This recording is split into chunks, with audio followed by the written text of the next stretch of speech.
आप पहले अपने आप को जानें, मैं कौन हूँ, मेरी क्या स्ट्रेंथ्स हैं, मेरी क्या वीकनेसेस हैं, मैं क्या सोचती हूँ, मैं ज़िंदगी को कैसे देखती हूँ, मेरा नज़रिया हयात क्या है।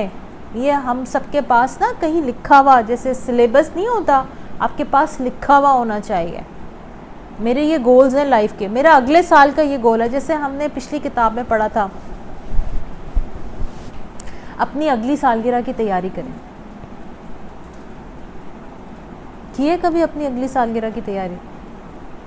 जब सालगिरह आ जाती है तो चले हम इस एज ब्रैकेट में अपनी सालगिरह नहीं मनाते। हाँ, बच्चे कभी विश कर देते हैं या केक ले आते हैं, मैं अपनी बात कर रही हूँ, मैं नहीं मनाती, लेकिन हाँ बच्चे केक आ जाता है घर में, वो केक बच्चे अपनी खुशी का इजहार, घर वाले अपनी खुशी का इजहार कर देते हैं, वो एक अलग कहानी है।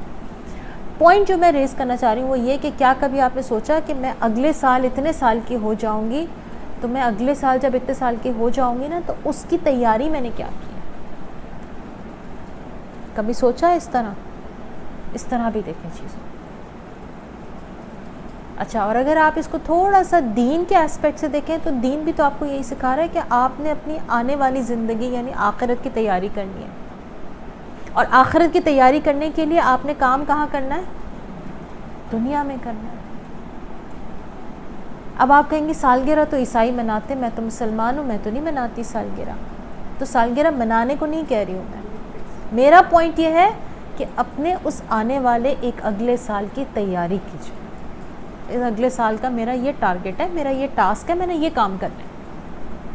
भाई अगले साल मैं इतने साल की हो जाऊंगी, इफ़ सपोज़ कोई कहता है मैं अगले साल 45 साल की हो जाऊंगी, मैं अगले साल 35 साल की हो जाऊंगी, तो जब आप 35 की हो जाएंगी या आप 45 की हो जाएंगी, जितनी भी आपकी उम्र है, मुझे ये बताएं कि आपने कभी सोचा है कि अगले साल जब मैं 35 की होंगी तो उस वक्त तक मेरे पास ये प्लान मेरी ज़िंदगी का हो जाना चाहिए।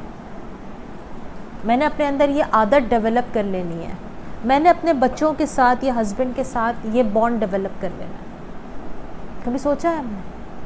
नहीं सोचते। मैंने अपना कोई इनकम प्लान बना लेना है, मैंने अपना कोई सेविंग प्लान बना लेना है। ज़िंदगी तो घट रही है ना भाई। हमने 4 बजे क्लास शुरू की थी, जब हम 5 बजे ख़त्म करेंगे तो हमारी ज़िंदगी का 1 घंटा और कम हो चुका होगा। उस 1 घंटे में आपने क्या सीखा, क्या प्लान बनाया? This is the most question for you, for all of us. क्या क्या क्या सोचा है मैंने, आपने अगले 1 घंटे के बाद के लिए? अव्वल तो ज़िंदगी का पता ही नहीं है कि वो अगले 1 घंटे के बाद हम सांस ले भी रहे होंगे या नहीं ले रहे होंगे। लोग तो ऐसे बैठे बैठे भी तो चले जाते हैं, मीटिंग कर रहे होते हैं, एकदम से हार्ट अटैक होता है, वहीं मेज़ पे सर रख के फौत हो जाते हैं। देखे हैं ना ऐसे केसेस? रात को सोते हैं, सुबह नहीं उठते, बीच रात में फौत हो जाते हैं, सुबह देखनी नसीब नहीं होती। क्या प्लान है हमारे पास अगले 1 साल का? कोई प्लान है? नहीं है तो बना लें, इसमें कोई बुराई नहीं है, अल्लाह ने मना नहीं किया। प्लान बनाना, हम कोई लंबी उम्मीदें नहीं बांध रहे। लंबी उम्मीदें बांधने से कुरान अहादीस के थ्रू में हमें मना किया गया। लेकिन अपनी ज़िंदगी को प्लान करना ताकि वक्त ज़ाया ना हो और ज़्यादा से ज़्यादा नेकियां कमा सकें, और जो ज़िंदगी अल्लाह ने इतनी कीमती चीज़ दी है उसको बेहतर से बेहतर तौर पर यूटिलाइज़ कर सकें, ये बहुत ज़रूरी है हम सब के लिए। अगर हमने इसके ऊपर काम नहीं किया तो हम अपनी लाइफ को वेस्ट कर रहे हैं।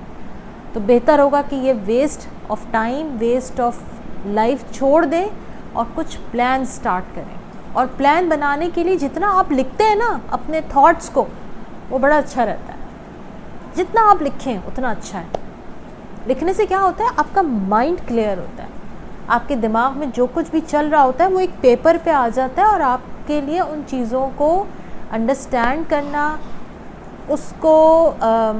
उसको इवैल्यूएट करना, उस पर रिफ़्लेक्ट करना आसान हो जाता है। आपको पता लगता है कि मेरी ज़िंदगी यहाँ खड़ी है।